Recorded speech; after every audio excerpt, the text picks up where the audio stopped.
Nasaan ang Pangulo? Naku, may mga nag-viral po na mga post na kung saan ay mayroong hindi magandang nangyari kaya hinahanap po yung Pangulo ngayon.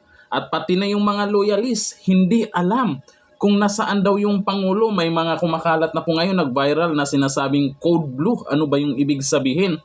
Siyempre, hinahanap po natin kung nasaan nga yung Pangulo. Ito yung mga kilalang personalidad. May mga post na kagabi pala ay mayroong mga nangyari. Ito, yan po ay kay Jason Sang. Sabi, flash report kagabi, there is a medical emergency at San Miguel, Manila. Ako, sino ba yan? Kasi sa panahon ngayon ay madaming binaha. Bakit parang hindi natin nakikita? Iba sila yung nangunguna. Hindi natin nararamdaman. Ito ba yung sinasabi nilang ang gaba, dili magsaba? Pero siyempre hindi pa natin confirm. Pero ang dami kasing nag-post na ito. Yung mga may mga kilalang personalidad po na nag-post na ito. Kagaya na ito ha. Ito medyo kompleto po ang information nito maliban na lang sa hindi pagbanggit kung sino. Ito it was Code Blue as of 6:45 p.m. yesterday. A woman allegedly hand grip. Correction, not hand choke the male character.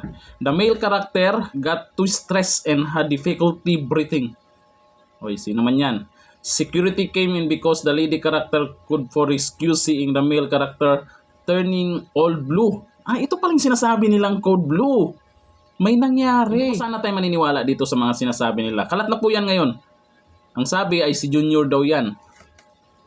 Pero hindi po natin nakikita nasaan siya ngayon sa oras na mga ito. Ngayon, ang daming binaha. Nag-viral po yan ngayon, yung paghanap nasaan ang Pangulo.